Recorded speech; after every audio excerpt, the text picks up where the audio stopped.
music for Egypt. Nile FM. Thank you for tuning in again. We're coming in live from New Giza for the MENA Golf Tour. It's wonderfully sunny here. The weather is great for mid-January. And we're having a great time covering special coverage of the MENA Golf Tour here. Absolutely. We're joined by another guest here. We are joined by Stewart Clayton. He's the head national coach. Hello, Mr. Stewart. Very nice to meet you. Nice to meet you guys too. Thanks for having me. Of course, it's our pleasure. So we kind of want to, get a feel for what's going on here today for anybody tuning in. What can they look forward to? Just talk us a bit through the MENA Golf Tour and, everything in between. Yeah, it's actually the start of the Egypt Golf Series. We've got 13 events, professional events, coming to Egypt from now till April. This is the kickstart, the first event obviously at New Giza, fantastic resort here. And we're really blessed to have the MENA Tour, Alps Tour and Pro Golf Tour working together with the Federation to really bring massive opportunity for golfers to Egypt, not only for our own Egyptian golfers, which is great for their development for the future, but also to raise the profile of golf for Egypt. A huge destination, great golf courses, a great culture, history, and wonders of the world here. But not many people outside of Egypt really know it as a golf destination. Yeah. So I think as a federation, raising the profile, giving our players a real opportunity, and we've had 12 players play this week. That's amazing. So I kind of wanted to speak to you a bit more about the players as well. So can you tell us more about who's participating and the different levels they're at, and how accessible is it for anybody to come and join the fun? Yeah, absolutely. I mean, in terms of players, we've got a mixture of some professionals that we've had play that are Egyptian. We've got our top-ranked amateurs have played. All 5 of the top-ranked world amateur golf-ranked amateurs have made the cut, so they're playing the last day today. But we also extended invites to some of our young developing players. So we had a young boy, Adib Shabana, 13 years old, playing with some of the most experienced players that have played on tour for years. Just helping create the environment and the opportunity for them to see what that next level's like and really inspire them, hopefully, for the future, to be able to go, this is what I need to do and this is the steps I need to take to make it to that level. But on the side of it, we've also ran some junior clinics. We've tried to give people a feel for how much fun this game can be.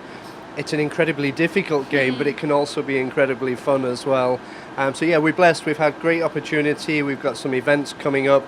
In a few days' time, we'll start the second event at Marassi, and we'll have another event at Marassi on the back of that, and then back down to Cairo for Medinti.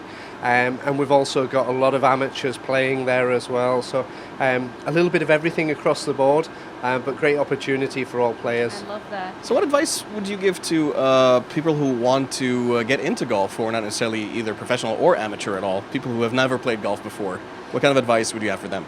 Advice, yeah, give it a go. It's a great sport. You need to find the right environment. Somewhere like here at New Giza, incredibly accessible. There's a cafe on the back of the range. There's music playing. It takes away from the stereotypical culture of golf that it's a little bit more difficult to access. But we've really got a lot of golf clubs here that want to grow the game. If anybody's looking to get into golf, they can go to the Egyptian Golf Federation page, drop us a message on any of the social channels, and we can point them in the right direction. And part of my role as well as head national coach is director of pathways. So we're currently evolving a brand new pathway into golf, right from the grassroots all the way through to representing your country and hopefully competing internationally at this level as well. That's great. And that's something we'll be launching very soon, and it'll be front-facing on our website, social channels. Anybody wanting to get into the game, there'll be real opportunity in the future. That's amazing. So I think we've kind of covered upon, anybody tuning in or anybody who's interested in golf but never really got into it or haven't really, watched it or played it before. But for people who are into golf, I think this is the place to be, isn't it? People who are, watch golf or participate in golf as well. I think this is, the best place to be right now. Absolutely. I think you look at some of the players that are playing this week. You've got people that have played on the highest level of tour for years and won and competed, playing amongst with 13-year-old amateurs in the country. So it's a really great place to come and get inspired, look at the next generation of what golf is and actually see what it's all about. The players are incredibly talented, but they're also incredibly willing to give their time back. The current leader yesterday played with one of our amateur players, Omar Hani, And, obviously Omar struggled a little bit around the greens. I watched him play a few holes, and the current leader took time out of his day yesterday to go spend 30, 45 minutes with him and help him. And that shows what golf's all about. The social side of it, the connections you make, the integrity, the honesty, the integrity, the passion of the people. It generally is just such a nice game that it just breeds nice people, I think, I love the world of golf. So we have mentioned before that there is a stereotypical image of golf and golfers, and it's becoming more clear that it's not exactly how people envision golf to be. It is way more accessible. It is not as there's not such a high barrier of entry. It's not just for rich and famous people, for CEOs or business leaders, but anybody can really pick up a golf club and give it a go. Yeah, and I think you don't have to experience golf in its traditional format of 18 holes of golf. You can go to a driving range, you can try crazy golf, you can try putt-putt. There's now a world of simulator golf. The gamification of golf as well to attract the younger generation is huge.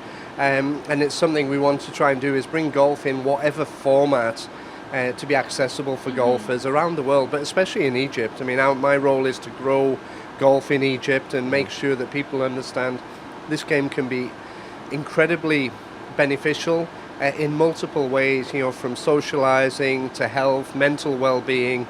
The research now in golf has just proved that for your mental health, for your physical health, the amount of kilometers you walk when you walk around the golf course, or miles, the amount of calories you burn, the social interaction you have, that it's just great all round. And it's a sport that you can play for a lifetime.